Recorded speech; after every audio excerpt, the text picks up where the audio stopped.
Welcome into Cleveland Browns Daily. Nathan Zegura, Jason Gibbs with you once again.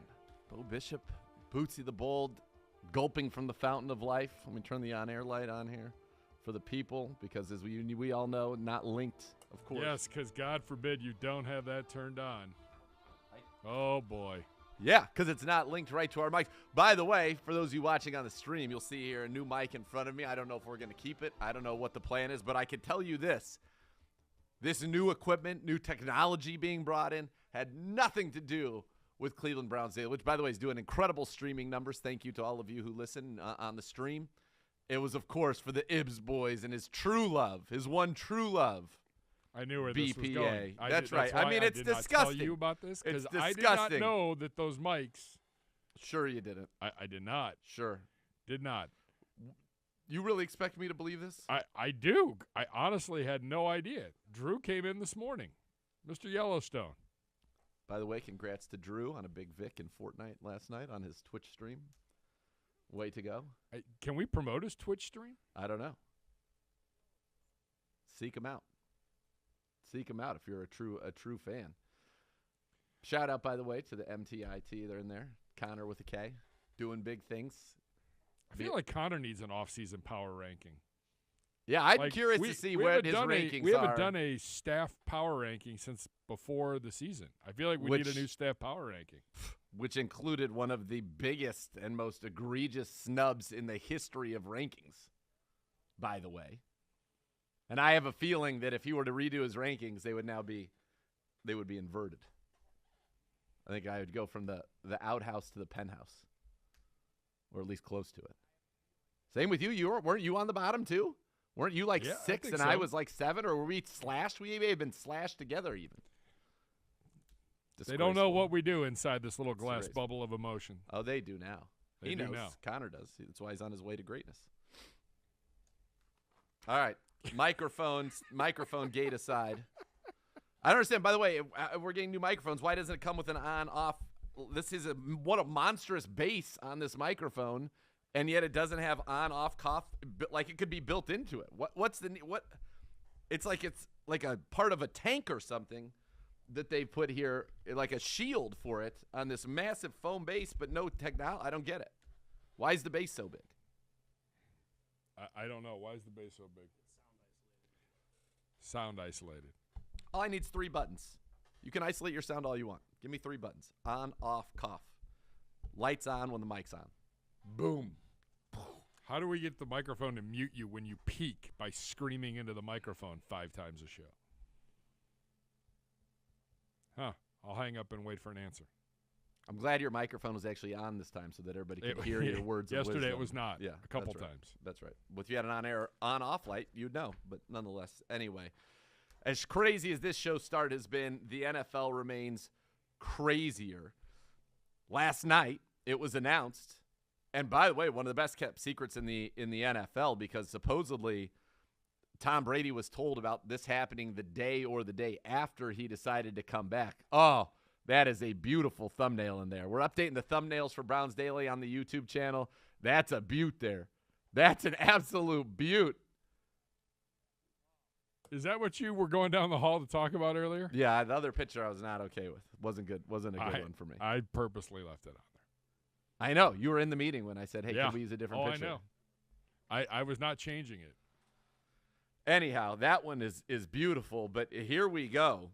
So Brady finds this out, and he came back over 2 weeks ago right away, and we're about to have down, by the way, in Tampa right now. Todd Bowles and Bruce Arians are about to address the media. Tom Brady sitting in the front row getting ready for this press conference. This is about to happen. But so Bruce Arians, who sure as heck sounded like he was all in at the combine, sure as heck sounded like he was all in on coaching every time that he's talked, is out. He is moving from coaching. He's moving into the front office as the senior football consultant for the Tampa Bay Buccaneers. Defensive coordinator Todd Bowles has been promoted from within to head coach. And now there had been talk of potentially there being tension between Bruce Arians and Tom Brady. In fact, we know that there was some tension there. But this is an absolute stunner, I believe, in the way that it's gone down. It's a stunner, and there's some people who said, I wonder if Tom Brady's going to be able to get Bruce Arians to retire. Well, it appears as though he has. I mean, Arians retiring after 8 seasons as a head coach, 9 if you count the 12 games he coached as an interim head coach for the Colts. There have been whispers of this for a while, but boy, this is – and what he said basically is he always wanted to turn the team over in good standing to somebody that he loves. He has a long history with Todd Bowles. And that was there. Rick Stroud saying that Brady was told Arians planned to step down the day the quarterback announced his return or the day after.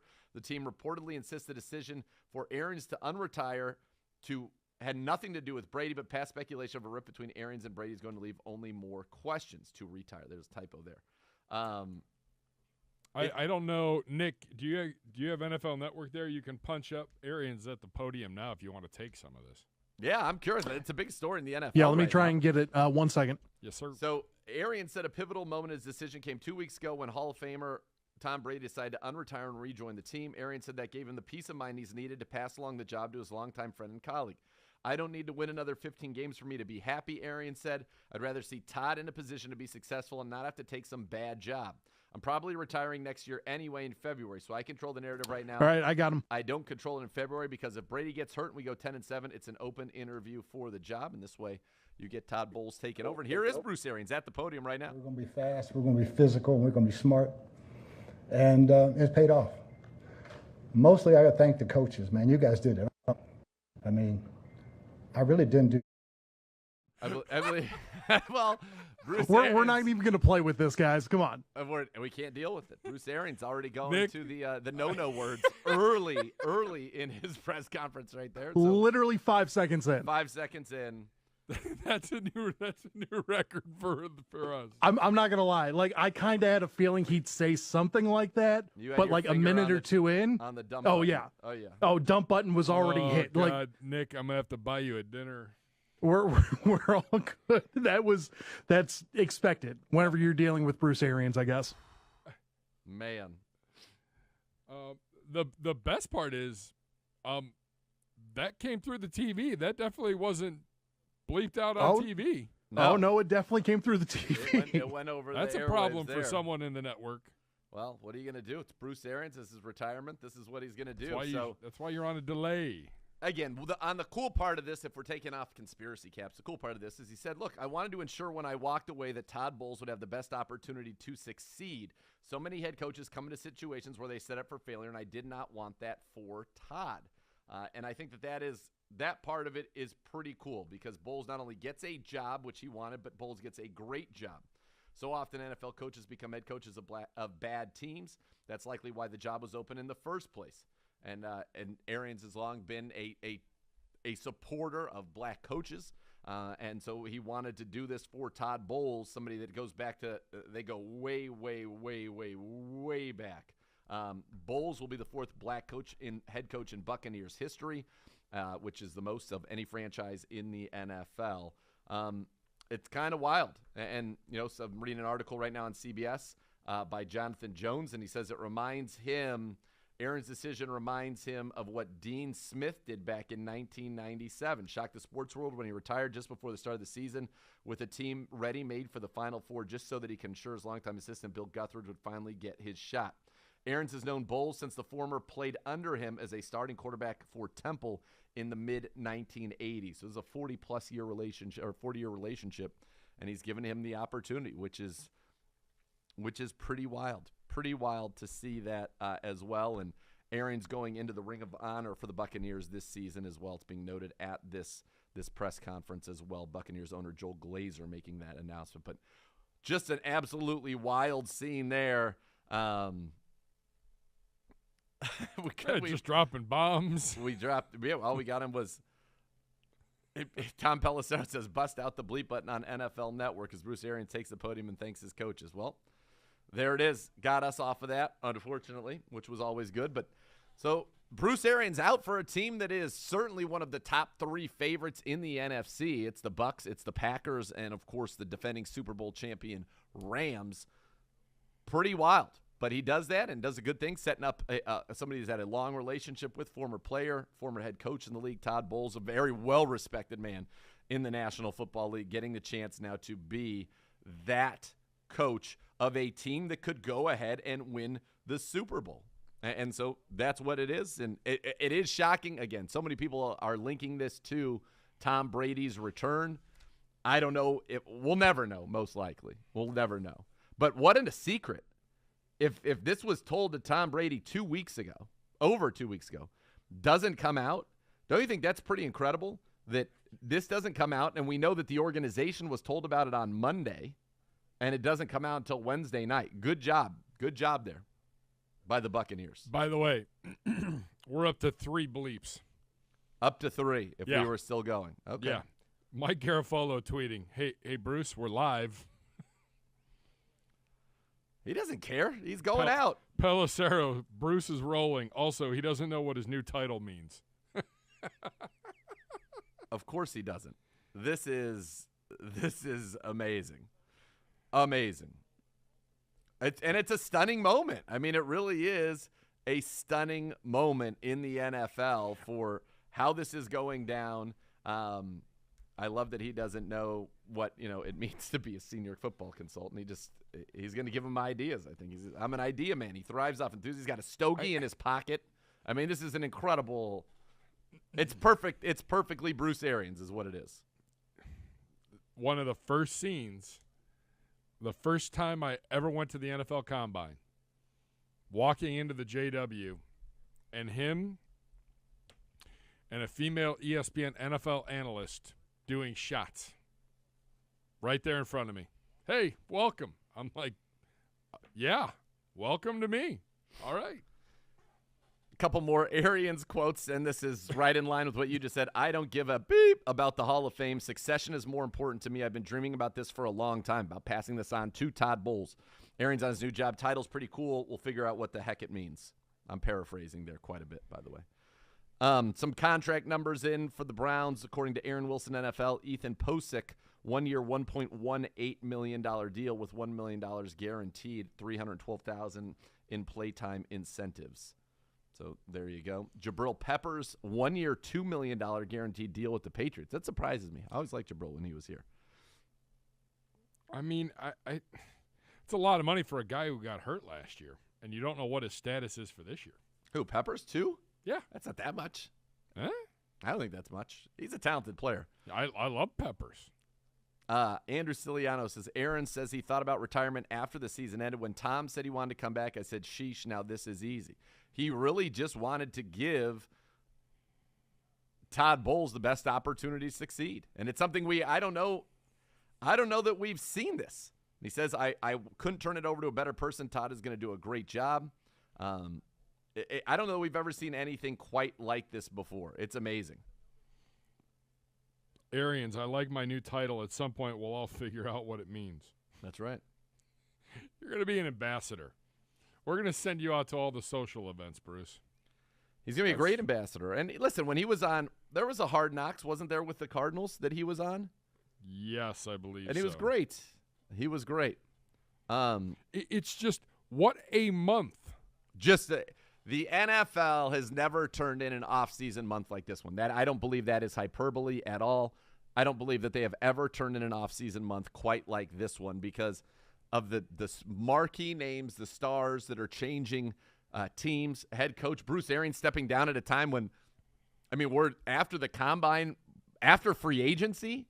Like, guys come to play. Now, maybe it's because they were clearly coming to play with Tom Brady and chase the Super Bowl, but could you imagine being a head coach? You're recruiting guys in free agency, and then you step down? And now Todd Bowles is so beloved that I don't think it's going to have any negative impact, but it truly is just a wild thing. It's almost mind-boggling in a way. 4 weeks ago today, we were wrapping up the NFL Combine. And what was our thought at the NFL Combine? Going to be quiet. Going to be much ado about nothing. And then the world got flipped upside down. Well, one of my favorite and most erroneous comments of my entire life happened right after the Combine when we got back, because if you recall, it was the same day that Aaron Rodgers announced he was returning to Green Bay. And in that opening segment, we talked about that. We said, maybe this quarterback thing is going to be much ado. And at the Combine, that's how everybody felt. That's exactly how everybody Nothing felt. was going to happen. It was much ado about and nothing. Cousins is going to – everybody's going to stay, basically. And then that same day, while Jerry the King Lawler – by the way, WrestleMania week this week. Jerry the King Lawler's sitting in the chair where my backpack is. And Jerry the King Lawler, I got to interrupt you. We have breaking news. Russell Wilson goes to Denver, and then it's just been an absolute – avalanche of insane moves. Like if you had said to me post-Combine, Russell Wilson's going to be on a new team, Devontae Adams is going to be on a new team, Tyreek Hill's going to be on a new team, Deshaun Watson's going to be on a new team, Bruce Arians is going to step down, Khalil Mack is going to be on a new team. Devontae Adams no longer plays for the Packers. Yeah, I said that. I got that one. Tyreek Hill. All I'm trying to think what other ones we missed. Robert Woods is on a new team. Allen Robinson, he was a free agent, so that's not as surprising. But Amari Cooper is going to be a Brown. I mean, Von Miller is a Bill. Von Miller is a Bill. There are so many moves that have happened. And now Bruce Arians is no longer the head coach of the Tampa Bay Buccaneers, and Todd Bowles is. 10 of the 32 teams in the NFL have new head coaches. 10 of the 32 teams in the NFL have new coaches. That is absolutely wild. That's nearly a third of the league, folks. Nearly a third of the league. New head coaches. Bruce Arians, by the way, adding, I don't know what I'm going to be doing on game day. Says, quote, I can't be on the sidelines because they'll be throwing flags on me left and right for cussing out the officials. Bruce. Bruce Arians adamantly denies there's a rift between he and Tom Brady. Said people are going to write beep, and it couldn't be further from the truth. We have a great relationship. All the players, every one of them has gotten cussed out, including him. That's just part of me. People got to write beep, but it couldn't be further from the truth. I mean, he is on. I don't know how they can keep showing this live. I would like to have Dan Patrick in like a corner, just his face or Eisen, and they're just counting out what like they used to count out Dan Patrick, the Enfuegos. 1, 2, Olbermann, 2, 3. Every time you'd say Enfuego, I'm here for it. This is unbelievable. Just wild. Just wild. So you've got the Arians thing going on as well. According to the Washington Post, the congressional investigation of the Washington Commanders has pivoted to potential financial improprieties. Well, oh boy. That continues to go the wrong direction. Yeah. Thought that was getting cleaned up. Boy. So that's the big news. Other, I think, monstrous news. John McClain, the general, came out of nowhere. 47 years at the Houston Chronicle, 51 years as a sports writer, retiring. His final column will be this Sunday. The greats are stepping away. Notorious. Yeah, that guard, that generation. John McClain. Wow. I mean, every time he's been on, just so great, just so matter-of-fact, so dry in his delivery. He's somebody who is going to tell you exactly what is on his mind. Always a great guest on our program. Knows the NFL and the history of the NFL as well as anybody. He's going to be missed. Just wild. Well, good for him. Well-deserved. Enjoy retirement and all the benefits that come with that. You know, he's not only is he great at what he does, but he's a great human being. And we've always had good interactions. Even if he couldn't come on a certain day, you know, some people just don't get back to you at all. He would get back to you and go, hey, I can't do this day. I can't do today, but can you do tomorrow? Can you do the next day? I'm happy to come on and just talk football with you. A great NFL chronicler who worked at the Houston Chronicle and sports, you know, he was one of the best. He's old school, and he's right. Like, you know, he'd be on those. Remember when the NFL Network, before they had so much content as they do now, when they'd run those, you know, the top 10, this, that, all the time, and Notorious was always on it. NFL Films. And John McClain was always on him. He's a classic old school NFL guy, and it's certainly a well-deserved retirement. He will certainly be missed. All right, when we come back, we're going to look at where all 32 NFL teams stand in terms of cap space. We're going to go at 1:30. We've got Jordan Reed talking about what the Browns will be looking at for their picks at 44, 78.99. Mike Clay joins us live from ESPN. He's got a new contract. Congrats to him. And we've got his predictions and offseason position and team rankings. Those are out. We've got a lot to kind of go on. And then Kyle Brandt later on breaking down the annual head coach's photo at the NFL owners meetings. It is spectacular. Oh, it's great. I have not heard it. It's great. And we also they were on today. They had Paul Heyman on today, and they were cutting promos on Paul Heyman. I saved a few for tomorrow. Paul Heyman no-sold. WrestleMania. He no-sold all of it. Like nothing. Not impressed by any of it. Not at all. And Kyle Brandt was good, and then O'Hara I thought was pretty good. Paul Heyman not having any of it. No, it was kind of funny. He just sat there completely nonplussed. What are you doing? You're not going. Who, me? Yeah. Mania this year? I got to tell you, and I tried to get Mike the Miz on as well. They're so busy this week. And look, it's 2 nights. It's too much. It's too much. I think it was a mistake. Now, they're probably going to say they're going to make more money that way because even though they haven't sold out either night, the attendance will be over the 2 nights. It's too much. It's too much. 1 night, 1 show. That's it. That's the granddaddy of them all, the Showcase of the Immortals WrestleMania. I am not into the 2 nights at all. I mean, I just don't even get it. Is the rest of the crew going? No. Mm-mm. And The Miz in a big match. The Miz and Logan Paul against the Mysterios. It's just, and even talking to some of the guy, it's a different feel. The 2 nights, it doesn't make it feel like this is the show. You tune in to watch the show. Now it's a 2-night. It's too much. It's too much. It was probably one of a handful of WrestleMania or wrestling events that I was like, all right, I'm going to watch this tonight. Well, it's the granddaddy of them all. It's the Showcase of the Immortals. The Rumble. Right. I mean, SummerSlam, Survivor Series. Those were the original big 4. Mania being 1, SummerSlam 2, Rumble 3, and Survivor Series 4. Those are the originals. Survivor Series has its roots, if I'm not mistaken, here at the Richfield Coliseum. It used to be a Thanksgiving show. So there you go. All right, when we come back, we're going to take a look at salary cap space remaining around the National Football League coming up on Cleveland Browns Daily.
There's a lot of bad advice out there about gambling, from secret methods to picking lottery numbers to betting big when you're on a roll.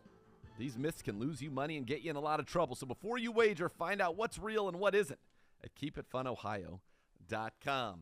All right, Gibby, according to Field Yates of ESPN, here's a look at where all 32 teams officially stand in terms of cap space following that first wave of free agency. And what jumps out to me is the Browns, number 4, $21.35 million. And now, if when they're able to make the trade of Baker Mayfield, that number could jump. For example, if they were able to trade him today, that would add another basically 19 back. They'd be at $40 million, most in the NFL. So there still is plenty of room out there for the Browns to add some pieces this year. Now, they may also want to carry some of their, if they're able to keep some space under the cap, carry that forward. The reason for that being is that next year, for example, Deshaun Watson's number is on all these contracts. And again, to reiterate, all the Browns extensions that have been done under Andrew Berry, the first year is $1 million. Then that goes up, and the salary, the number for that year will go up. And so you're going to need more space next year than this year. But just taking a look at where people in our division stand, the Browns 4th at $21.3 million, Bengals 10th, $18.3 million, Steelers 18th, $13.4 million, and the Ravens 22nd with just $7 million. The Jags, who have spent, I think, something like $175 million in free agency this year alone, are at $6 million over the cap, or under the cap, so they don't have much room. The Giants have just $738,000. Now, remember, you got to sign rookie classes in here, too. Yeah, so they're going to have to make a few moves or restructure some things, which it has been shown over the last 3 weeks. The salary cap really isn't a cap. It's a workaround number. What's interesting here is we'll go from the bottom up. So the Bills at 31, that's a team that has Super Bowl aspirations. 30, the Niners, Super Bowl aspirations. 29, Titans, Super Bowl aspirations. Falcons at 28, Giants at 32, no. And the Falcons are carrying that huge dead money for Matt Ryan this year. Then you've got the Patriots at $5 million. They have playoff aspirations. Cardinals at $5 million, same. Raiders, $6 million. Jags, I'm guessing in their minds they do, but I don't know if anybody else thinks so. And then the Buccaneers, another Super Bowl contender. That's the bottom. So of the teams with the least amount of cap space, only 2 are really for sure out of it. And I'd say maybe 3, right? I don't think the Jags are winning the Super Bowl this year. Jags, Falcons, and Giants. Now at the top, Panthers are number 1. Don't feel like they're in it, but look, Panthers are number 1. I'll say that again. Team that could be absorbed certainly Baker Mayfield or Jimmy Garoppolo's contracts if they were so inclined to upgrade the quarterback position. The Colts number 2. They are certainly a team at the trade for Matt Ryan. They think they can do some. Texans 3, $22 million. Not a team in contention this year, but they're going to have a lot of assets to become good. Browns 4, absolutely some Super Bowl aspirations. Saints 5, yeah, you think they do too. The Lions at 6, Eagles at 7, Chargers at 8, yes, and they've already made some big moves. J.C. Jackson, Khalil Mack this offseason, re-signing Mike Williams, so they're in a good spot. Chiefs at number 9, 18.4 following the trade of Tyreek Hill, so they're 9th. Bengals with 18.3, they're 10th. So the top part, you've still got some teams that are definitely in the mix, certainly in this AFC arms race, and you're talking about the Colts, you're talking about the Browns, you're talking about the Chargers, the Chiefs, and the Bengals. 5 of the top 10 are 5 teams in the AFC that absolutely think they're going to the playoffs this year. And then in that middle group, the middle 10 or plus, you got the Bears, Broncos, Seahawks, Cowboys, Vikings, Jets, Packers, all between 15 to 16 million.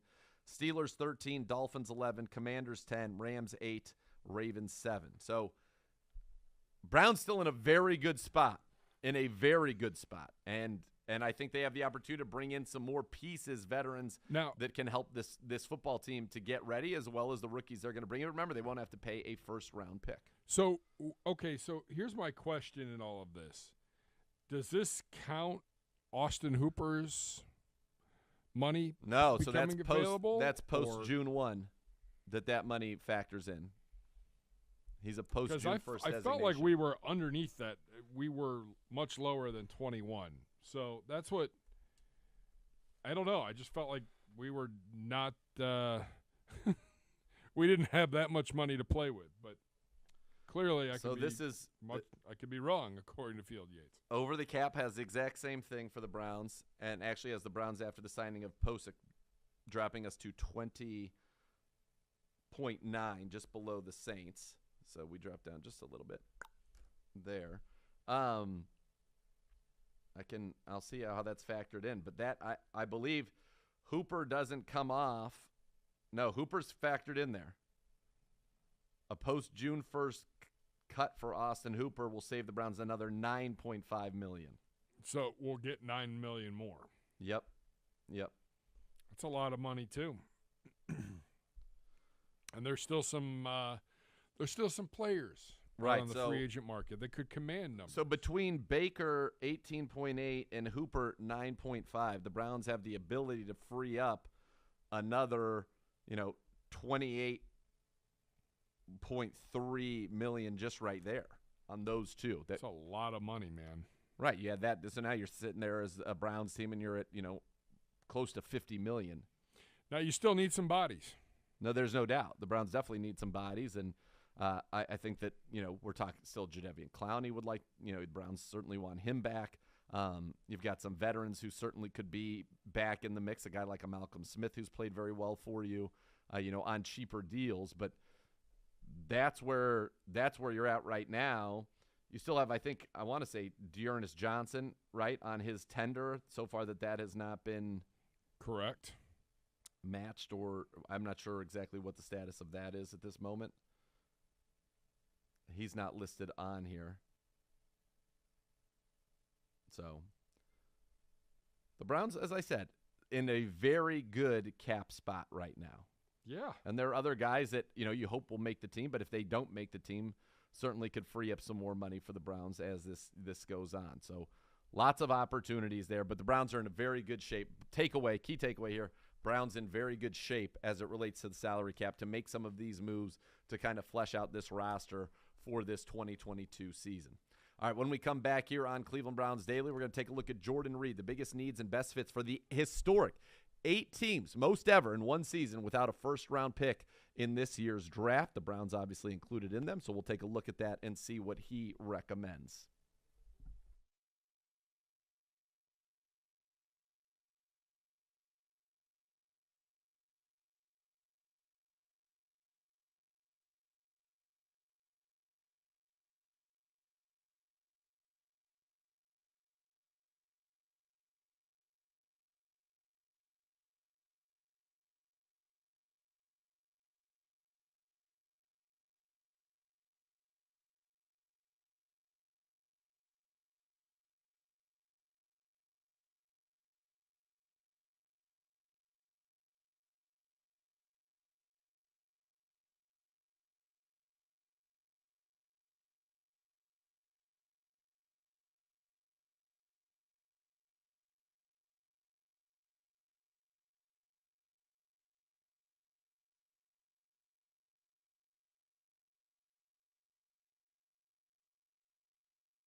If a car, truck, or motorcycle accident caused you injury, call the injury lawyers at 1-800-ELK, Ohio for a free case review. Elk and Elk, proud partner of the Cleveland Browns. Jordan Reed at ESPN gave the biggest needs and best fits for the 8 teams without first-round picks. The Browns are, of course, one of those 8. So let's go through and kind of go in order because he has it based on the order of their first pick.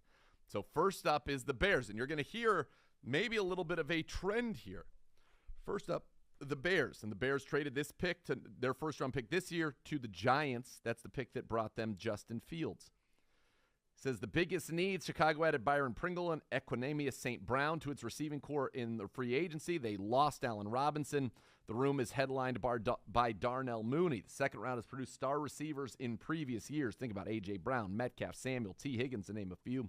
So this is the perfect spot for the Bears to add another option for Justin Fields with their top pick. Says they could potentially address receiver again with their other second-round pick, but they also might want to look at corner or the offensive line, according to Courtney Cronin, who covers the team. So that's what she said. The biggest needs, receiver and then offensive line corner. Probably not where the Browns are looking, but receiver I think could be where the Browns are looking. He gives them George Pickens, wide receiver, Georgia. Outside of Mooney, the Bears don't have dependable targets. Pickens, 21, one of the youngest prospects in the class, has a lot of abilities. A route runner, hands catcher, 6'3", route maturity, catch radius, need to step in and become an instant contributor for the Bears. Now, he could be somebody on the radar for the Cleveland Browns. Now we go to the Colts, who pick 42nd, just before the Browns, who will be at 44th. Colts, biggest need. Yes, they've got Matt Ryan, but they're still missing receivers for him to throw to outside of Michael Pittman. Expect receiver to be a position they address in the draft, especially with T.Y. Hilton unsigned, Zach Pascal leaving in free agency, and Paris Campbell yet to prove he can stay healthy. Ryan is an upgrade, but it'll be difficult for him without effective, dependable receivers. Reed, 42, Christian Watson. I think Watson's going to go in the first round. I said that yesterday. I think you had a hot take yesterday. That was my hot take. Watson has checked every box. 6'4", runs a 6'4", 208, runs a 4'3", 640. Could be a building block next to Pittman for Indianapolis. Meets many of the thresholds general manager Chris Ballard would have and could help Ryan in year one. So again, he has receivers going to 2 of these teams. Now the Browns, their needs, and this is from Jake Trotter. Which, by the way, we think probably 6 or 7 at least go in the first round. Yes. Jake Trotter, Browns, their needs. They still need to upgrade their receiving core, which is what everybody thought the Browns were going to be doing at 13. We know that pick has been traded to Houston for Deshaun Watson. By the way, the Colts, why don't they have a first-round pick? Because they traded it to Philly for Carson Wentz, who they just traded after 1 year to the Commanders for not a first-round pick, although they did get, a second and a third? Not too bad. So Jake Trotter says the Browns still need wide receivers. They also need young talent on the defensive line to supplement all-pro pass rusher Myles Garrett. Doesn't have many holes, but if they can address these 2 spots, it might not have any. Jordan Reed gives the Browns Perrion Winfrey, interior defensive lineman from Oklahoma. Said the Browns are starved for the help in the middle of the defense with the need for a penetrating 3-tech and are an ideal pairing for Winfrey. After an inconsistent 2021 season, he was tremendous at the Senior Bowl, showing a stellar first-step burst and giving interior offensive linemen a tough time, one of the best tackles in this class. I believe I had him in a mock draft that we did long before the chaos. I believe you did. 4 weeks. Did you have him in the second round? Or were you sneaking him into the third there? Stand by. I'll tell you. Look that up. So I think there are 3 positions that the Browns could be targeting here. Wide receiver, defensive end, so an edge rusher, and then interior defensive line, which would be a defensive tackle. Now, on the interior of the defensive line, what you've got right now, you've got Jordan Elliott, a third-round pick of this regime. You've got Tommy Togiai, a fourth-round pick of Andrew Berry's as well. And then you've got Taven Bryan, former first-round pick that you brought in from Jacksonville. And I imagine you could get, Sheldon Day back. There are other options there to fill out that room. At the edge, right now, you've got Myles as your 1, Chase Winovich is your 2. You really don't have much depth right now at that position group. And so it's a bigger need to me. Now, of course, you go and you get Jadeveon Clowney. Does that change things? Of course that does. That changes things significantly. But at this point, we don't have Jadeveon Clowney. So we need to go and look at this. As I go through the roster right now, and I'm going to give you everybody that's here, and sort of by position. I love to do this on our app. Great feature on the app. I scroll down. So at defensive end right now, we've got Myles Garrett, Chase Winovich, Curtis Weaver. Odenebo's a free agent. Tech McKinley's a free agent. Clowney's a free agent of the guys that were here a year ago. Defensive tackle, we've got Brian. We've got Elliott. We've got Tommy Togiai. We don't know what's happening with Malik McDowell off the field issues. Malik Jackson's a free agent. Sheldon Day's a free agent. So you need, at least you got 3 guys who are all top 4-round picks in your defensive tackle room, but you need somebody on the edge there. And Winovich, former 3rd-round pick, 11 sacks in his first 2 seasons, but he's a situational guy, I think, right now for the Browns as opposed to an every-down edge rusher for them. So I think that's a big need. But receiver and defensive end, those to me are the top 2 needs. For the 49ers, they pick 61st. They are the 4th team without a first-round pick. They traded theirs to Miami to move up for Trey Lance. They're looking for offensive line, defensive line, cornerback, wide receiver. Basically, they have a lot of needs, sounds like. He gives them Roger McCreary, a cornerback from Auburn. Versatility to play in the slot or in the perimeter. Nice addition to a defense that also had Travarius Ward in free agency. Broncos trade their first-round pick to Seattle for Russell Wilson. He has them looking at the cornerback position. Again, Martin Emerson, corner, Mississippi State. The Raiders, they don't pick until 86th. Turn your mic on. Give it. I keep going back and forth. I feel like the Broncos are always picking a corner. It does feel that way. Pat Surtain the year before. They've made a lot of those. For the Raiders, he has an interior offensive lineman. And then the Dolphins, who don't have their first pick until pick number 102 after trading their first-round pick to Kansas City for Tyreek Hill. They have 102, 121, 125, 158 are their first 3, which is wild. So the Browns have 44, 78, and 99. The Browns will pick 3 times before the Dolphins pick once, which is just wild. But what concerns me about this, so it's the point I was making, the Bears and the Colts very well could go receiver before the Browns do in round 2. And if I'm the Browns, I think your first picks are going to be, do you think that there's more value at receiver in the 3rd round? But I think it's going to be wide receiver, pass rusher, defensive tackle are going to be the first 3 picks most likely. Those are your biggest needs. And now there are still things that you need to be able to do, right? You need to be able to you can still maneuver in free agency before we get to this draft. But I just think these are some pretty big needs here for this Browns football team as things stand right now. And I would say this. Those are the 2 teams without a first-round pick that take wide receiver. Could be a few others. Oh, yeah. Gone before we pick at 44. Now, we have had some pretty significant success with picking in the 40s on day 2 and having people fall to us. Yep, sure have. The last couple of years. Lusu Koromoa, Grant Delpit. Yeah. I just don't think that's happening, folks. I don't think that's happening at the receiver position, not in this draft. I just don't see that happening at the receiver position in this draft because there are so many teams that need receivers that have multiple first-round picks that are going to be taking them. That's what I think. Yeah. There could be 10 receivers off the board by the time we pick. Yes, which would be, and then it just depends on how your board goes. Is there somebody that the Browns really, really liked, or is there somebody that the Browns think now is a better deal, at an edge position?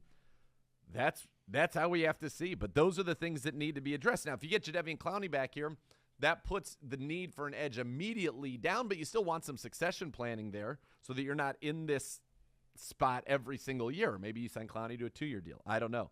Receiver, Will Fuller still out there. God, we'd love Jarvis Landry back, so there's still options at that position as well. And so for the Browns, those 3 big needs they have, and then you say, well, what are the other needs? Well, specialists, right? Punter and kicker. I think those are big needs for the Cleveland Browns right now, and those are needs that could be addressed in the draft this year very well. But they're not. That's not happening at pick 44. It's not. That's where the Browns need to get somebody that they think can be an impact player. Now, the other thing that I would add is that if you're the Browns, you are counting on, I think, progress and significant progress. You want Donovan Peoples-Jones to keep ascending as he has been, but I think that you are looking for Anthony Schwartz to take a big step forward. You invested a third-round pick in him a year ago, and he's the guy with the speed to be that vertical threat in this offense. And so I think if you're the Browns, that's one of the things that you're really going to be looking for is for him to take that leap forward here in his second season. I think it's important. I think it's critical for this offense. If 44, let's say, ends up being an edge rusher, and then you bring in a guy, a receiver in the third round, maybe you bring Will Fuller in. Schwartz, in that scenario where you had Will Fuller, Amari Cooper, Donovan Peoples-Jones, and Schwartz is going to be asked, I think, to play a big role under those scenarios. Now, again, I want Jarvis back, no doubt. We heard Paul DePodesta and Andrew Berry down at the owners' meetings talking about how we're going to use more 11 personnel. That means 3 wide receivers on the field. Because when you have a quarterback like Deshaun Watson, it behooves you to get more pass-catching options on the field, and you also have the ability to spread the defense out. So some of the RPO game has more space to operate than when you condense the formations down with the 3 tight ends. We're going to see a lot more light boxes, which has got to be music to the ears of Nick Chubb and Kareem Hunt. This is going to be a totally different offense, but we still need some of those pieces there. And then defensively, we're set on the back 7. And then you're just talking about bringing in some role players here or there. A third safety, you can maybe play that big dime that can be done cheaply or maybe found in the draft, or LeCount takes a step forward, or we go to more 4-corner dime situations this year where we're able to use Greedy, Hill, Newsome, and Denzel Ward on the field together with Grant Delpit and John Johnson. But we're good there. You got Walker back. You've got Owusu Koromo and Taki, and you'll flesh out the room. Phillips, who I think could have a monster season for the Browns. Yeah, you've got your core 4 right there is very good for a team that's going to be playing 2 linebackers more often than not. So there are the needs, though, on defense are right up on the front at the point of attack, and to give Myles Garrett some help. And you're going to need your young guys. You're going to need Jordan Elliott. You're going to need Tommy Togiai. You're going to need Taven Bryan, a former first-round pick, to recapture some of that form. But in terms of your young guys, Elliott and Togiai, this is a year for them to take big steps forward. You need it. By the way, I had Winfrey going in the 3rd round, pick 78. Gribble had him nailed at 44, though. Wow. But an interesting look back 3 weeks ago at our mocks. Okay. I had Edge at 13, Dotson. Who were your picks? I had Trayvon Walker out of Georgia at 13. He's going to go way before that, but I liked it. Dotson at 44. It was a pipe dream. He's going to go way before that, but I liked it. Winfrey at 78. Sounds like he'll go before that, but I liked it. Compensatory pick, David Bell, Purdue, wide receiver. And I think he'll go before it. But I like all that. That feels like a home run draft. Yep. That's yours? Yep. You had Garrett Wilson at 13. Yep. Boy Mafe, yep, edge out of Minnesota, 44. Supposedly he's going before that, and I've seen him go in the first round some of these mocks now. Anyway, okay. Defensive tackle DeMarvin Leal at 78. Yep, love it. Comp wide receiver Christian Watson.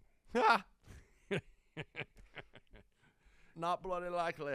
Gribble had Garrett Wilson at 13. Winfrey, the defensive tackle, at 44.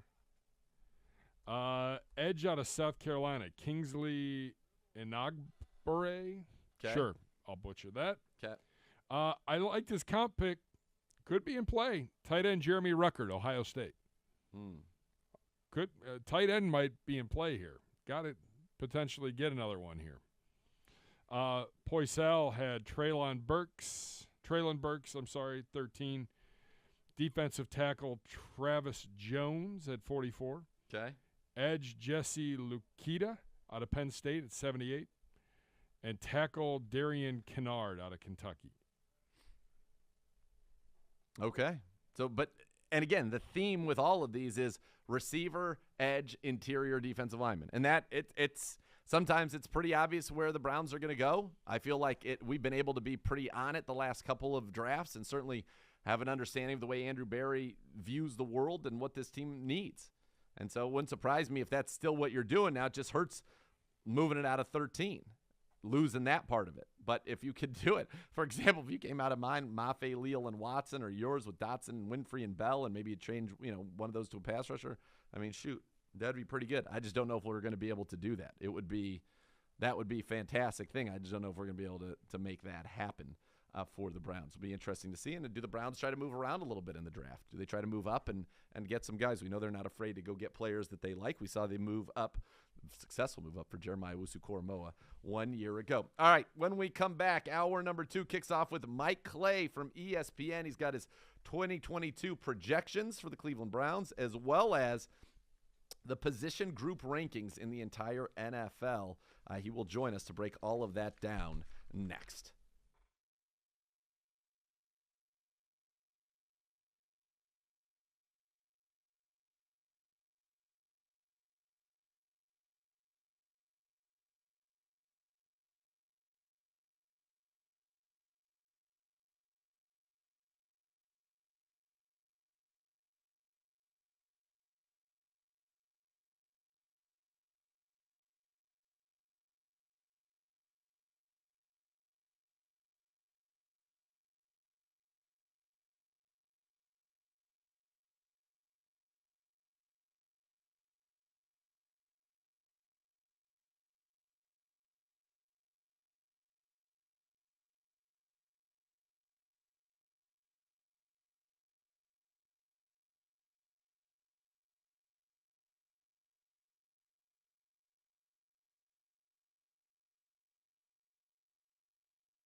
Welcome back to Cleveland Browns Daily, kicking off hour number 2 with the great Mike Clay from ESPN. And before we get into all of his stuff, and folks, we're talking projections for every team. We're talking unit grades, unit rankings. His 2022 NFL projection guide is out now at ESPN. You can get it off. Follow him on Twitter at Mike Clay NFL. Mike, first of all, though, congrats on the news, the extension. You'll be with ESPN giving us this great information for a long, long time to come. Congrats. Thank you. I thought it was pretty cool, get a little press, some congratulations. And then, Woj and Adam Schefter had to go show me up today. They just announced their extensions today. So, I got a little bit of, my 15 minutes there, but now, the big wigs had to steal the spotlight. Yeah, and of course that's what they want to do. They want to suck up all that attention like a black hole. But you had a good at least a week, I feel like, where it was the Mike Clay show in terms of the big extension. So first of all, congratulations on that. But let's get into, just first this offseason. I said earlier, this is the craziest March, I think, in NFL history. How does it sit with you and all of the massive changes that have happened? Yeah, no doubt about it. I think that we kind of thought this was maybe coming last year. There was a lot of speculation that we have a historic amount of turnover at the quarterback position, and this was going to happen and that was going to happen, and it didn't really live up to the hype last offseason, right? There was some movement, but nothing to the extent that we've seen this season. But yeah, it is. It's been unbelievable. You think about the guys who, we kind of speculated could change places. Pretty much all of them did. And then there were names that you thought, it's a long shot, they'll probably stay put. They changed places too. So it's, I feel like the only guy that stayed put was the one that seemed most likely to move on the last couple of years, and that was Aaron Rodgers, right? Yeah. It's been unreal, but it's fun from our perspective, trying to prognosticate and enjoy the league from an entertainment standpoint. It's fun, to see the chaos, and it's going to be one of the most anticipated, intriguing years we've ever seen. Which move were you the most either excited about, intrigued about, that affected your projections the most? Oh, man. You could go so many different directions here. I think that something as a prognosticator we've kind of been hoping for the last couple of years was that Denver would get a really good quarterback. Yep. Right? Because they did a nice job in the draft selecting good, high pedigree, talented, skill position players. Now, granted, they traded away Noah Fant in the Russell Wilson deal, but, they still have some young guys that have been really limited by poor quarterback play, whether it's been Jerry Jeudy the first 2 years or Cortland Sutton, who started off so well in his career and has fallen off. I mean, his splits between the first and second half last season are unbelievable. They signed him to an extension and stopped using him. Yeah. It was surreal. But not to mention KJ Hamler, Albert O entering his third season over Place Fan as their top tight end. Now Javonte Williams in the backfield. So Denver's a team, that had those skill guys and just happen to have the quarterback. Now they have it. So I would say that's certainly near or at the top of the list. I'm giddy about Javonte Williams. I have in all of my keeper leagues and everything. And for you, and I know you're very realistic in your projections, so you're not conservative. I think you do it as accurately as you possibly can. But for you, 1,400 total yards and 12 total touchdowns. Those are pretty big numbers for Javonte. I love it. Oh, no doubt about it. I liked him a lot coming into the league, and he lived up to it last year, right? I mean, granted, he was splitting backfield duties with Melvin Gordon, but we got to look at him that 1 week Gordon was out. He was the clear feature back, had a ton of touches, and was fantastic. He's outstanding after contact. He's elusive. This is an offense that I think will be balanced. I don't think they'll be super pass-heavy. Even with Russell Wilson there, they were very run-heavy last year. But even if they throw it a lot, it's a guy that could catch 60 or 70 footballs, right? He's going to be very busy in the passing game, score 12, 13 touchdowns. There's really a lot to love there. I like that. Music to my ears. All right, let's talk about the Browns right now. Let's start big picture, kind of the Deshaun Watson trade from a football standpoint. What does that mean for the Browns? And I noticed in your projections you have him for 11 games. If Deshaun were to play 17 games, how does that affect where the Browns would be in your quarterback rankings? Oh, yeah, it's certainly near the top. It's kind of tough, too, because he didn't play last season, and I think with the amount of talent that there is at that position and how well these guys played last season, you probably have to knock him a little bit for it, right? I mean, when a guy's out of football for a year, you don't know, if he's going to be this 100% of what he was previously or 95%, 90%. So, I think you have to consider that a little bit when weighing him against these other guys, which is, again, something I do with the unit grade. So, but nonetheless, certainly a top 10 quarterback, maybe top 5. I did, in my unit grades, I docked the Browns a little bit just because we're anticipating him missing some time this year. But again, that could change as we get closer to the season. But nonetheless, it's a massive, massive upgrade. I remember when we talked this time last year, I said I was very high in the Browns. Yep. I thought, okay, for Mayfield, the way his second half went in 2020, you thought, man, he's just going to – he keeps that going this season with the guys, they shore up the defense, the guys around him, look out for this Browns team. Of course, the injuries really crushed him, crushed the offensive line, and everything kind of, I don't want to say fell apart, but obviously they weren't as good as we expected. They hit the Bengals, who we thought the Browns were going to be last year, unfortunately. But nonetheless, hasn't worked out, obviously, with Baker, but Watson, we know, is a certified star quarterback in the league. And when he's out there and he's healthy, it's going to be a big boost for this team. And again, on paper around him, I think this is still a really good team. In fact, you look at the teams he was considering, Atlanta, maybe Carolina, New Orleans, on paper, quarterback aside, the Browns were the best team. So, I know there were other reasons he made that decision, but if he was just purely looking at, okay, what's the best supporting cast in the league, it is Cleveland, and that's where he landed. Yeah, and in talking to him, the football side of it did play a big role in getting him to the Browns. Talk with Mike Clay from NFL. So you still have the Browns as we sit today, and I know there's going to be a lot to change. The draft's still to come. There are a lot of teams with first-round picks, a lot of teams with multiple first-round picks, in fact, more than ever in history, and more teams without a first-round pick, the Browns amongst them. But you have the Browns overall as the 8th best unit in the league right now, and that is with 3 what I would call glaring deficiencies as you see it on the roster. And Mike, we've been talking earlier on the show about Browns draft needs, and they were the same 3 things: wide receiver, edge, and interior defensive line. That's where the Browns need help right now on this roster. So let's just start with those positions. Start wide receiver. What would you like to see Andrew Berry be able to do maybe in that room in the combination of free agency and perhaps the draft?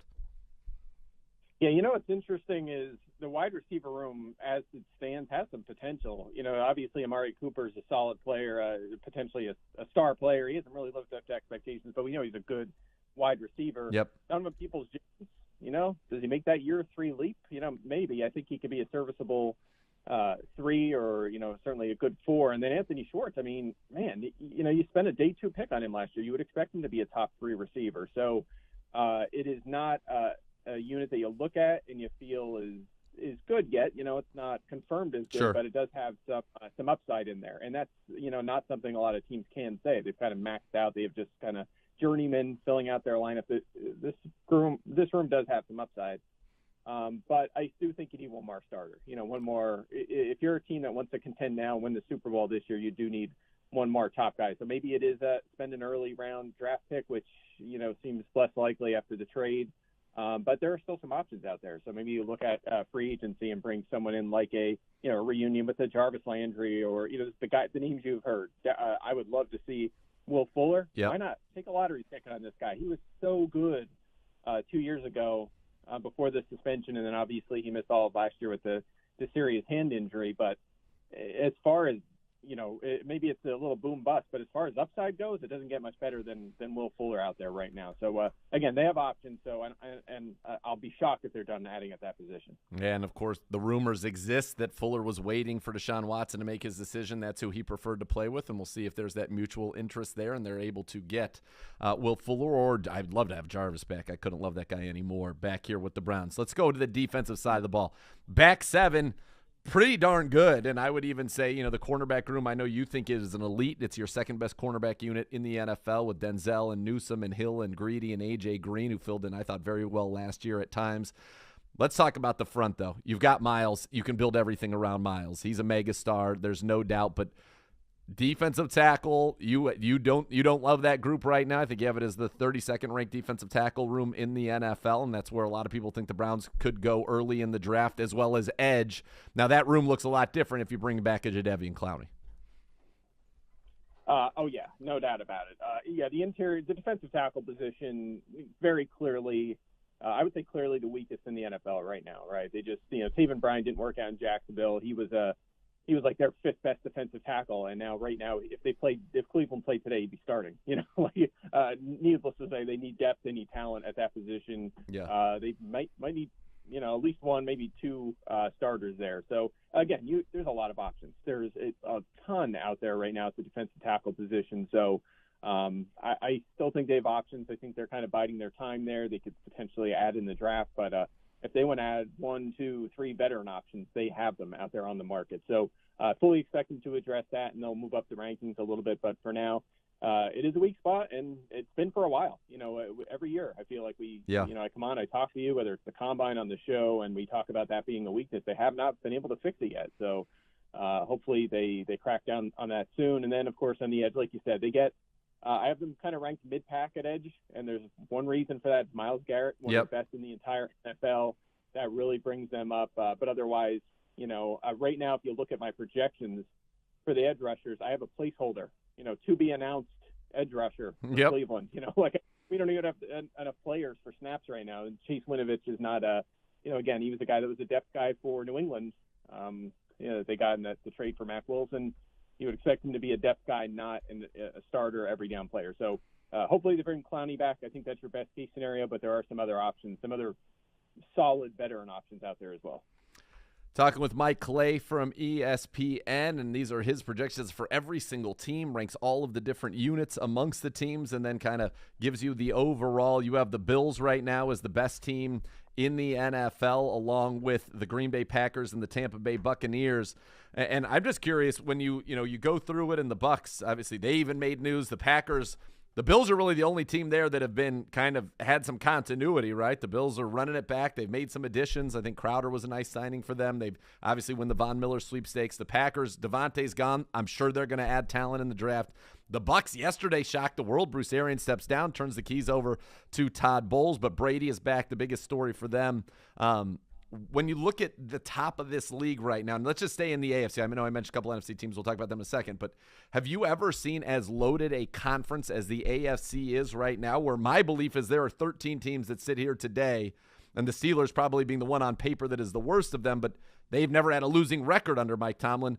There are probably 13 teams in the AFC right now that think they are going to the playoffs, and there are only 7 spots.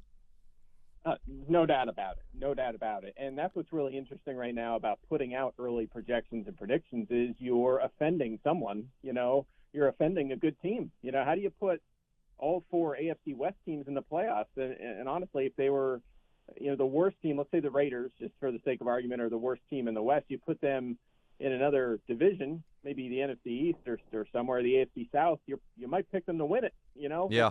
That's how good division is, and then all 4 aren't going to make the playoffs. I mean, technically, I guess they could with the 3 wild cards now, but they're going to beat up on each other, and it's going to be pretty much impossible for them to all get in. And you can almost apply that to the AFC North as well. I saw, Caesar's win totals came out today, and the Bengals, Ravens are all tied for first. In terms of win total, they all have the same win total. The books don't really know what to do yet, and I understand it. I do think the Bengals are the best team there right now. The Browns, once they get Watson back, aren't far behind. Baltimore is going to bounce back. They were extremely injury-plagued last season, so they'll be good. And that's why a team like Pittsburgh, who's never had a losing record, like you said, under Tomlin, is so low. They're up 7.5. They've never been below 8 in the Tomlin era, but the conference is just so good that you can't, the math doesn't work out if you give everyone a winning record. So it's unbelievable. I've never seen one conference so strong. It seems like every trade sends the next star player to that conference. Yeah.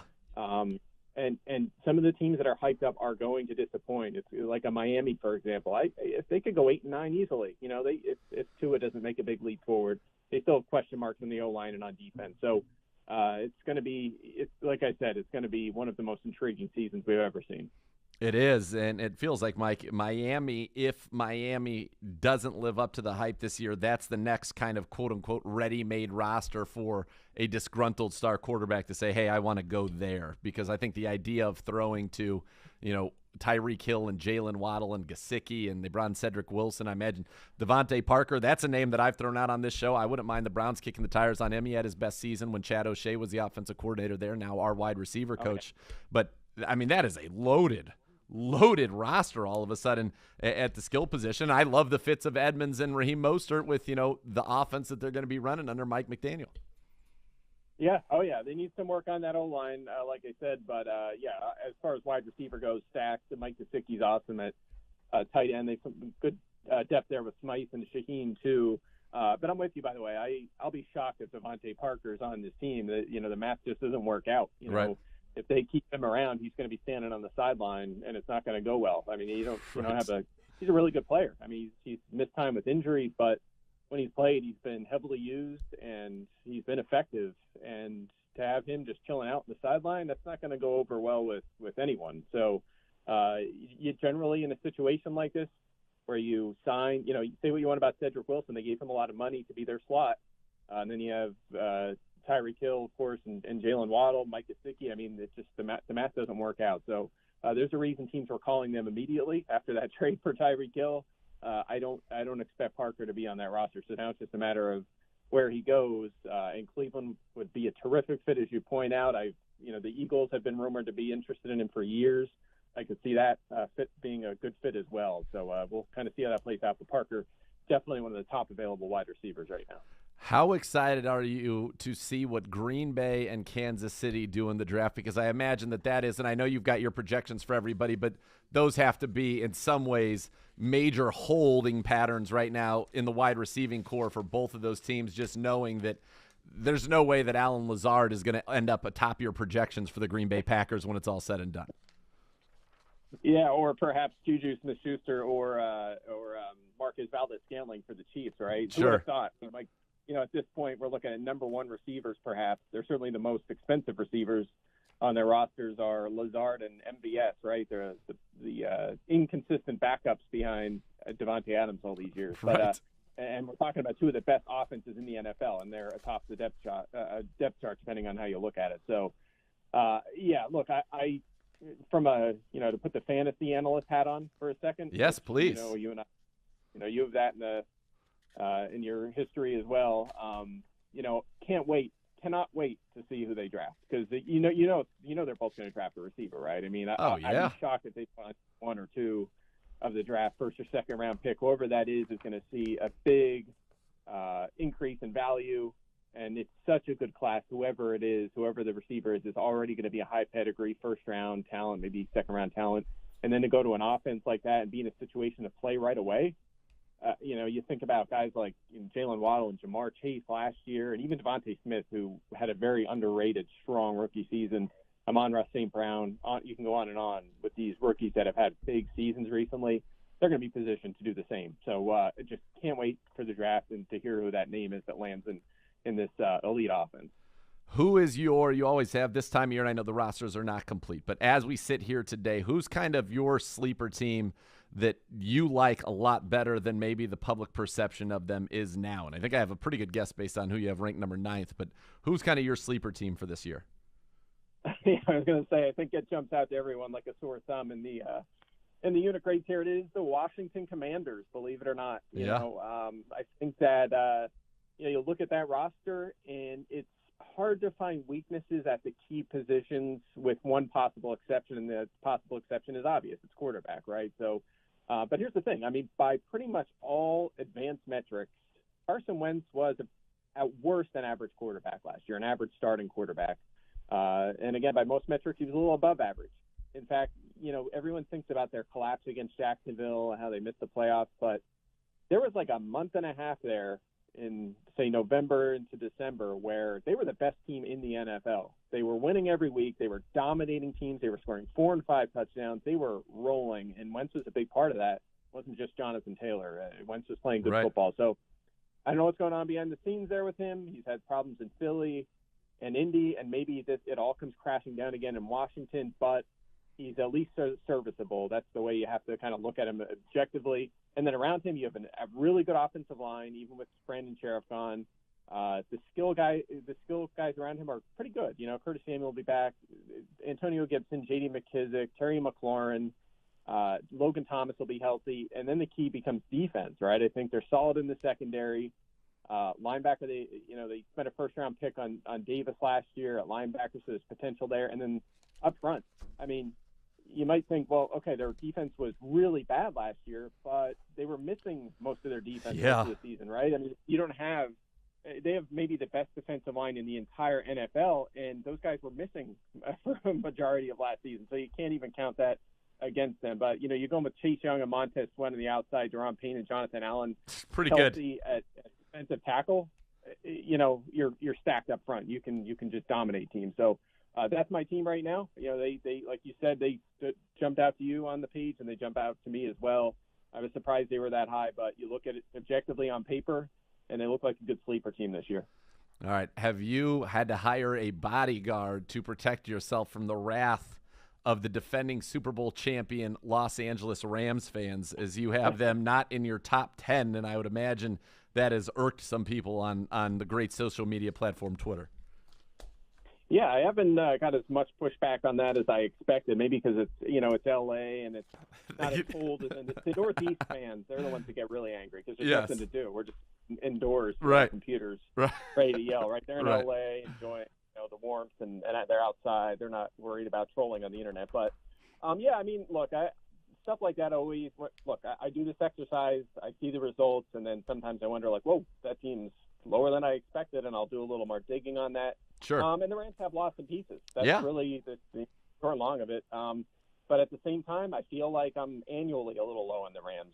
They just have outstanding coaching. This does not factor in coaching. This is just a roster analysis. I add that in after the fact once I start doing, translating these two projected win-loss records. And I do have the Rams winning the NFC West, by the way, so still respecting them there. But, yeah, a lot of losses on the defensive side. And again, they seem to somehow overachieve on that side of the ball every year. And it's just a matter, I think, of just good coaching and the star power of Ramsey and Aaron Donald that really carries the load. But, yeah, we'll see. Yeah, they still have to fill some voids when they do that. I think they'll move up a little bit. But for now, yeah, they have some question marks. Remember, Andrew Whitworth also retired, too. Yeah. It hurts that offensive line. They have some losses. And we'll see how it plays out over the next couple of weeks and months and during the draft, but for now, yeah, some question marks. That's where listen. It is, and that's why they play the games. Have you ever been more excited for a season? It just feels to me like this year is setting up where you've got maybe 8 teams you want to say in the AFC that probably believe they can win a Super Bowl. Maybe in the NFC it's a little bit less than that, but you have certainly 3 right at the top. But I'm sure the Cowboys think that they could be right there also, and the Commanders, your sleeper team. This season just feels like it's going to be fun. There are some teams that we know are just not going to be competing for the Lombardi, but are the ones that are. I mean, it just feels like an arms race. Yeah, absolutely. And there'll be sleeper teams too, I'm sure. There's always someone. And who it's probably going to be is a team that has one of these young quarterbacks that makes a big leap. Think about Cincinnati last year. Again, if we were talking rosters this time last year, I was a little optimistic on Cincinnati, but I was realistic. With Joe Burrow, we don't know. We don't know if he's a star or he's a bust or he's an average player. We didn't know at that point. So, you knew if he made a big leap, which was a possibility, it would be huge for Cincinnati, and that worked out. And we do have a lot of second-year quarterbacks here, and they're going to be better. And the one if one of those guys does emerge as a star, that team's going to be a lot better than we expected, whether it's Trevor Lawrence or Zach Wilson or Justin Fields or, dare I say, Trey Lance, who – his rookie season mimicked. Now, I'm not saying he's the next Patrick Mahomes, but utilized similarly, right? Just got a few reps, didn't play much. He's going to step into a good team here. And if he's a star player in his second year, got some, few reps under his belt as a rookie, who knows? Who knows what they get out of him? Maybe he's the next star in the NFL. It's very possible. So we'll have some surprises as well, and there'll be a team we're not expecting that jumps up into the competition and throws a wrench into it. But I think you're right. It's probably going to be from an NFC team because good luck cracking these right. NFC players. Just so stacked. It's going to be wild. Mike, thank you so much again. Follow him on Twitter at Mike Clay NFL. You can go, you could spend hours going through. I'm sure you spent weeks producing all of this. Just an incredible amount of content, and will be updated after the draft. And I think one of the most valuable resources in the NFL. So, Mike, thanks so much for the generosity of your time. Congrats on the extension, and keep up the great work. Thanks. Always fun being on, talking with you, and we'll do it again soon. All right, the great Mike Clay there. We'll take a break when we come back. A little fun on a Thursday. Kyle Brandt from Good Morning Football breaking down the annual head coach's photo at the NFL's owners' meetings. Cleveland Browns Daily.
Rumpke Waste and Recycling is a family-owned and operated company. Whether you join them as a customer or as an employee, you'll become a part of the family. Visit www.rumpke.com to learn more. All right, a little bit of fun here on a Thursday. Kyle Brandt from Good Morning Football breaking down the annual head coach's photo at the NFL owners meetings.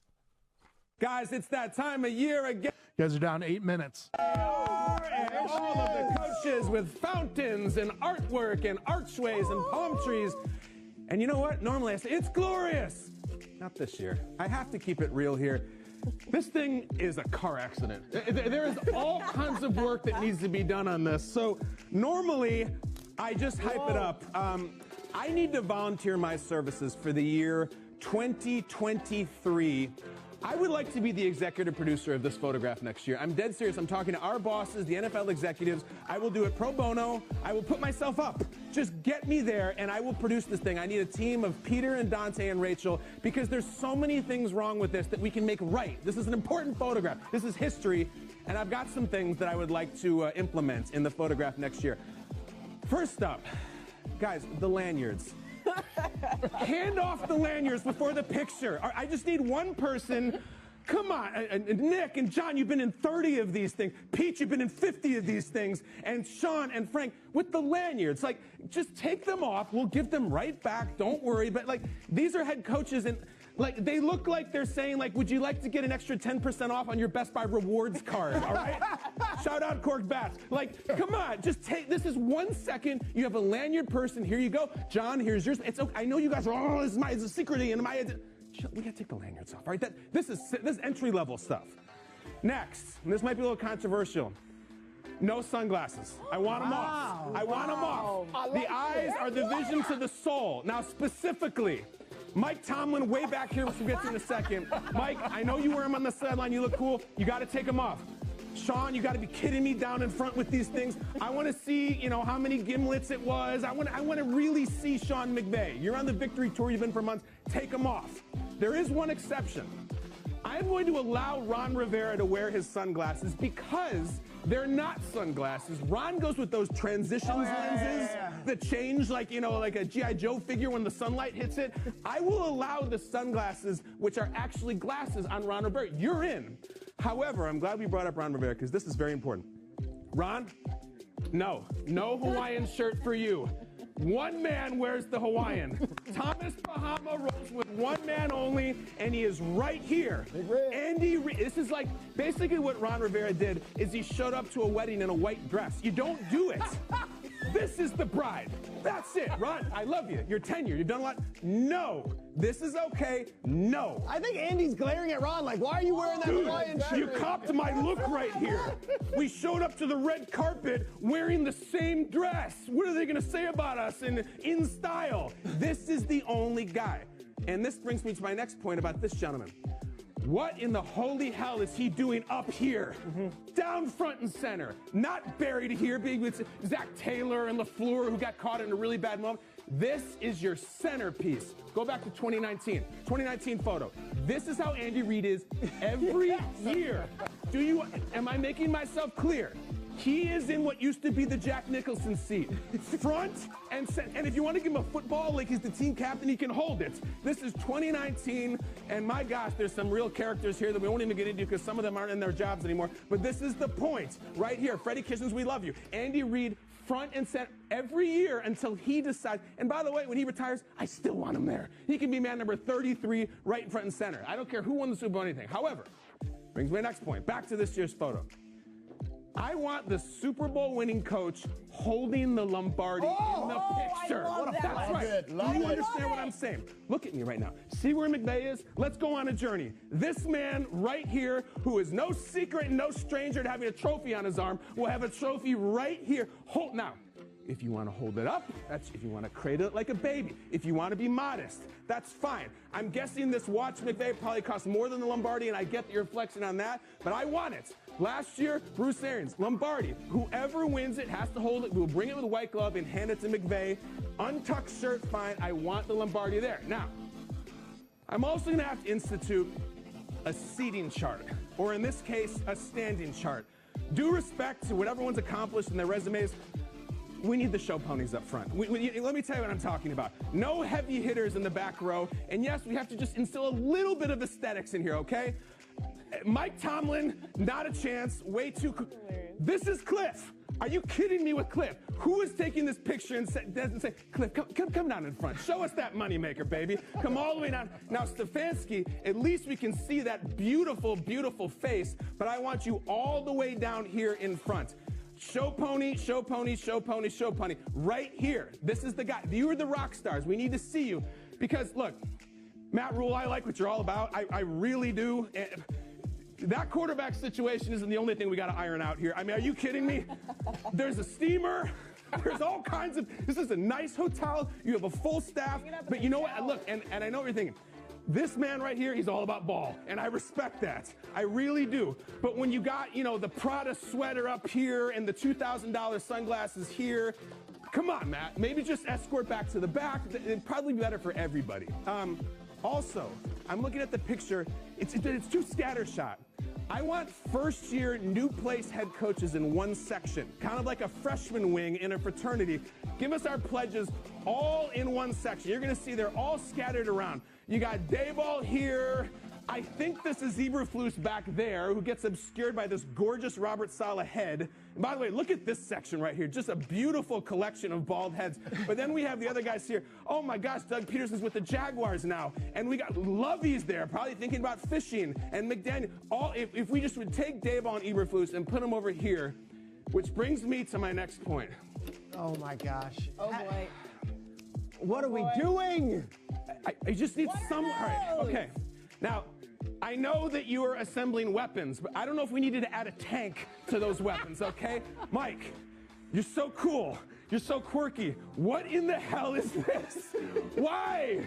In Florida, you need a tank top undershirt? Don't tell me that sweating is a problem. I am a natural-born sweater. You are a slender piece of twisted steel I can't possibly imagine. And as an undershirt format, what does it do for your armpits anyway? I have a million questions about it. And the last thing we need from the Dolphins is more tanking accusations, okay? We don't want. Come on. Help me help you. Do you understand? Mike, this is inexplicable. Didn't somebody say, let's move Mike? That's when we want one of us, me or my staff, to say, we're getting a tough reflection on McDaniel's tank top undershirt. Let's move him to the back, maybe behind Matt Rule. Now, speaking of rules, my final one. You got to be there. We need you there. Bill Belichick can come whenever he wants. Sometimes he shows up, sometimes he doesn't. He's like a comet. Back in 30. That's that little grin. But we had 3 missing people. Uncle Brucey, Dan Campbell, who was like the face of the NFL this week with the draft and Hard Knocks, and then Mike McCarthy, who I can only assume mismanaged his time and didn't show up to the photo shoot. All right, so now if you guys have personal reasons, of course, yes. But we'd really like you there. Don't you guys want to drink in Dan Campbell in the picture? That's one of the stars there. So this guy can do whatever he wants. He doesn't have to show up. He does sometimes. But these 3, next year, I'm just going to need you to go big. You're up. Kyle Brandt having way too much fun there. That's just He's such a great so segment. good at everything he's doing right now. But he's right, though. There should be the stars need to be in the front. I like the idea that the person who won holds the Lombardi Trophy in the picture. I think it's a great idea. I like how he wanted Stefanski in the front. Put the money makers up front. That's right. The handsome fellas. There it is. Kyle Brandt, great stuff as always. Just fun. And then again, if you watch today, they're John with Paul Heyman, which was great. We maybe have a few snippets. We'll have a few of those clips tomorrow. Some of those promos for you here tomorrow on the show as well. All right, we still have so much more to come. We might actually give you some information here in the final segment. I feel like we've done that today so far. I feel like, but I feel like we might give them even a little more, a little taste. So you don't want to go anywhere. Clem Brown's Daily coming up right after this.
Ohio Business Machines, preferred copier provider of the Cleveland Browns, who have all the X's and O's for your office. Call 216-485-2000 or visit ohiobusinessmachines.com. All right, Gibbe.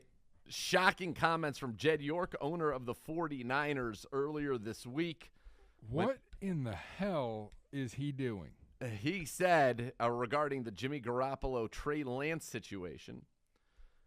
And, of course, for those of you who grew up in the Bay Area like Beau, you might remember that Steve Young arrived to the 49ers in 1987, 4 years left on the contract he had signed with the Bucs. He was on the bench for 4 years before injuries to Montana gave him a chance to play, and the 49ers would send Montana to Kansas City.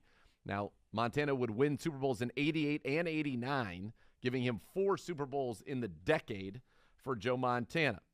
Steve Young would wait his time. He would take over, and he would end up winning the Super Bowl in 1995, defeating the then San Diego Chargers, quarterbacked by Stan Humphries, in a blowout, and one of the biggest spreads, I think, in Super Bowl history as well. Just a lopsided Super Bowls, unless you were a 49er fan of all time. Here's what York said. If Steve Young can sit on the bench for 4 seasons, like, Steve Young's a Hall of Famer. Yeah.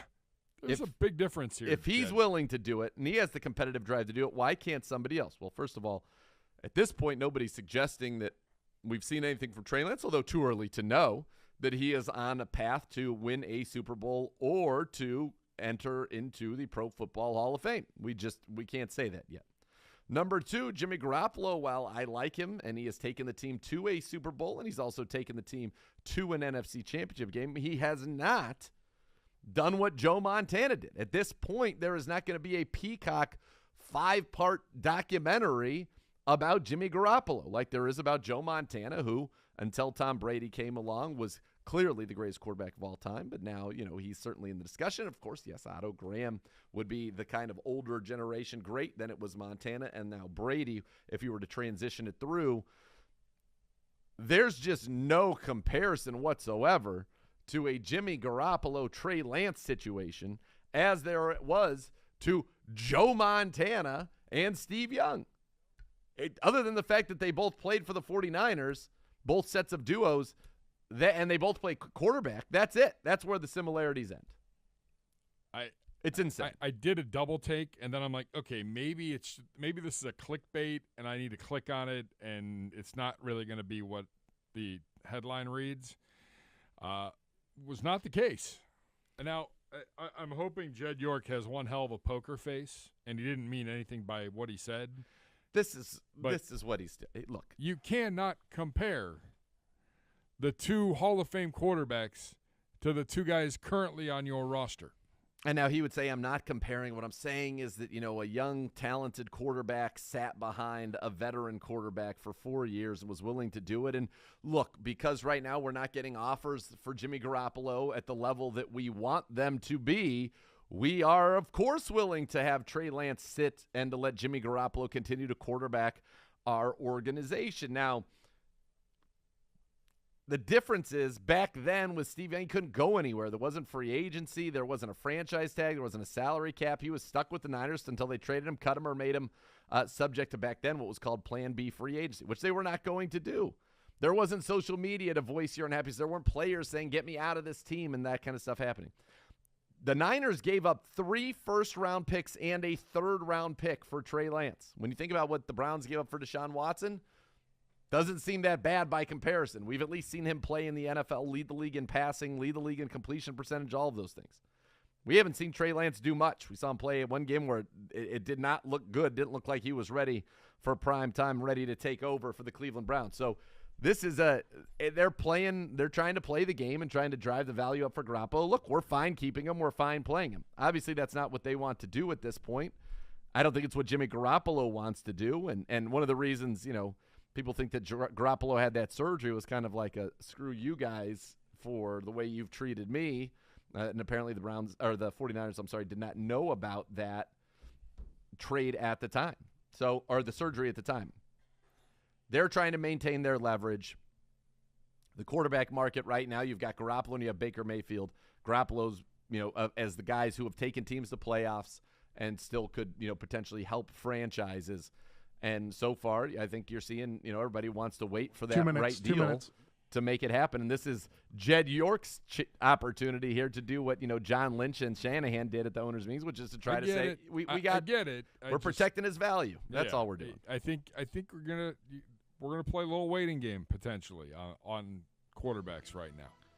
Certainly is possible that we'll see how that goes. All right, coming up tomorrow here on Cleveland Browns Daily, we are going to go through the remaining teams on the Browns schedule, take a look at what they have done in the offseason. So that's the AFC North, that's the Chargers, the Texans, and the Commanders.